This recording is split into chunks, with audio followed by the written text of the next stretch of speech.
What is up, Earthnoids, Spacenoids, and everything in between? I am just a simple new type, and in this video, we are finally wrapping up the final episode of the 8th MS Team series. In between this video and our last video is when the 8th MS Team Special Miller's Report takes place. This focuses on Shiro Omada's court-martial, but most of it plays like a clip show, catching us up on the first half of the series. We will do a follow-up later focusing on Alice Miller's investigation. But for now, let's return to the adventures with the 8th. Let's find out if their relationship with the guerrillas will survive this war. EFF, along with Commander Kojima, run a simulation. It shows the Asperis destroying Jaburo. They are concerned of this mobile armor's power. They are also concerned of Shiro Omada's allegiance to EFF. The battalion gets Sanders to spy on Shiro's command. He doesn't like this. Elidor is back on the front lines with the 8th. They are planning a drop mission. Before we get into the mission, one thing to note is that the Asperis that self-destructed was technically the Asperis 2. The Asperis 1 was the first mobile armor during the 8th's first encounter. After the confrontation, Aina gets upgrades in the same city that Mikkel and Elidor are being tortured. After these upgrades, the mobile armor was considered the Asperis 2. And remember, Shiro's Gundam was attached to the Asperis 2 when it self-destructed. His Gundam is more or less destroyed. The RX-79 was made using surplus RX-78 parts. Because of this, there wasn't a lot of resources to throw around for the Kojima Battalion and the 8th. Now this is where the 8th MS team really outshines other parts of the UC timeline. We truly see the ingenuity, simple grunt soldiers trying to make it through this war. I'm talking about the EZ8. The RX-79G EZ8 Gundam EZ8 is a product of working with what you got. It stands for Extra 08. Get it? The chest armor is a modified Zaku 2 shoulder shield, which makes it more resistant to head-on Zaku attacks. The Vulcan guns on the chest no longer exist. The signature V-fin is removed and replaced with an antenna. The armor is reinforced to make it durable, but it lacks of Luna titanium, which makes it lighter, allowing it to be more mobile. But I thought Luna titanium is light and durable. Never mind. Let's not question it.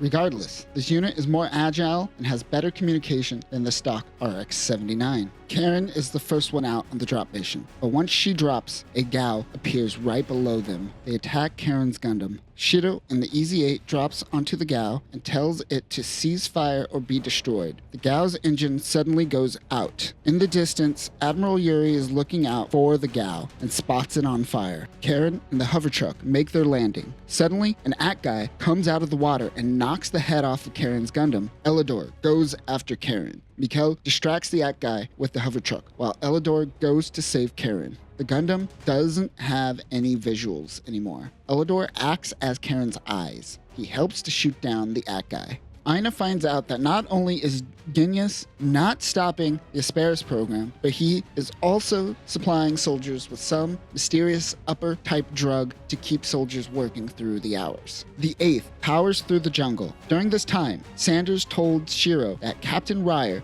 is asking Sanders to watch over Shiro. They don't seem to still trust him. While talking, they are met with the Magella attack force. They engage in battle. The Magella attack force makes their way back to Admiral Yuri. When heading back to base, they are locked out. Genius has taken control of operations. He blows up the tunnel towards the base, killing the Magella attack force and Admiral Yuri. Genius does this because Giran Zabi is currently unaware of the current state of the Asperis program, so he takes matters into his own hands. The Fetties start their assault on the Zeon mountain base. Core boosters bomb the area, but are ineffective at getting through to the base. The Fetties want to accidentally set off one of the mobile suit's fusion reactors, so they can wipe their hands of blame from breaking the Antarctic Treaty. If a mobile suit's nuclear reactor goes off in battle, it would be hard to find intent, and most would assume it simply went off in battle. But that does lead to another question about Universal Century. If giant walking nuclear bombs are flying around punching each other, shouldn't nukes be going off accidentally and randomly anyways? 3,000 Zaku 2s U-2s were produced during the 1 Year War.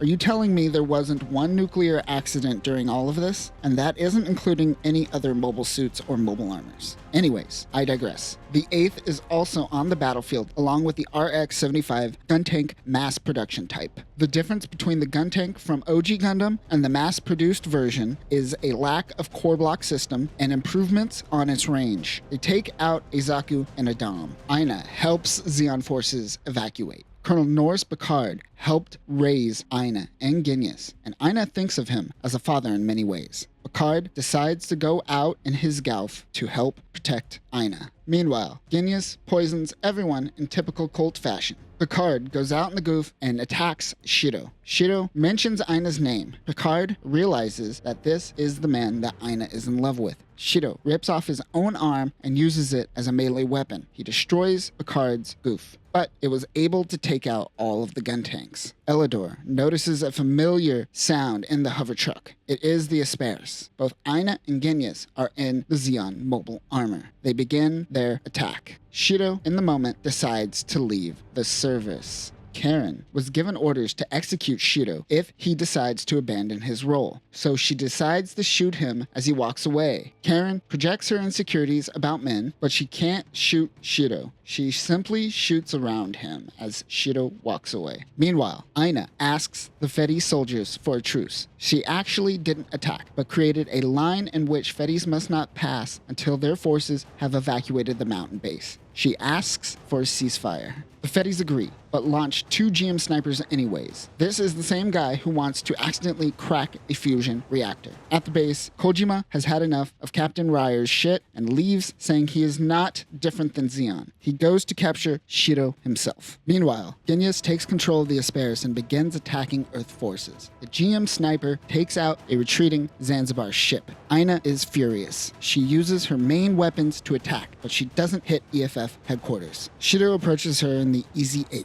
Aina tries to preach the ideas of peace to Genius, but he isn't having it. He shoots Aina. She falls out of the mobile armor. The EZ8 catches her. She isn't dead, however. She was saved by the watch she gave Shido. We haven't really talked about the watch, but Aina gave Shido her watch when they first met in episode 1. After they met again, after the destruction of the Asperis 2, Shido gave the watch back. This watch saved Aina's life. They get out of the way of the Asperis. Both Aina and Shido get in the EZ8. They have no choice but to kill Genius and the Asperis. The EZ8 attacks the Asperis right as it attacks the base. It seems like the EZ8 is destroyed as well as EFF base.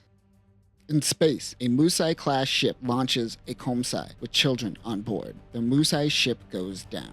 UC-0080. Back in Southeast Asia, the war is over. All that remains are fragments of chaos. The 8th was disbanded and Mikhail was discharged. However, he still wants to finish his mission and find Shido. He looks at a picture of his old girlfriend, Bibi. Kiki is also with him. She destroys the picture of Bibi. While floating down the river, they stumble on the Komsai. They decide to crash there for the night. When they wake up, they're tied up by Zeon children. The kids take them to their commander.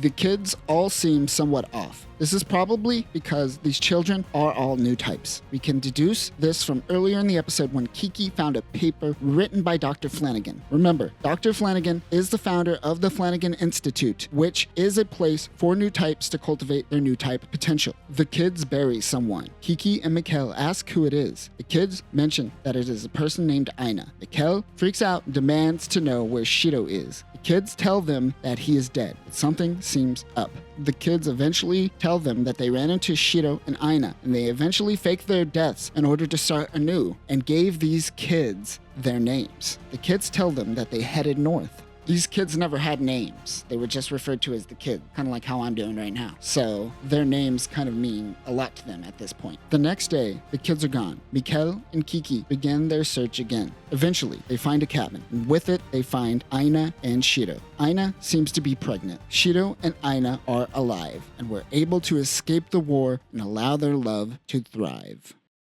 And that will do it for this episode of Mobile Suit Gundam 8th MS Team. This is one of my favorite Mobile Suit series. I genuinely appreciate not following space wizards, simply following the grunts of the war. It is rare that two people make it out of the war, let alone find happiness afterwards. So soak this in, people. There aren't going to be too many of these happy endings, unfortunately. I eventually would like to cover Thunderbolt, but for now, we are going to move forward in time to the year UC 0080. But that will do it for this video, new types. Remember, it is possible to escape the war to find happiness. Very unlikely, but possible. Peace.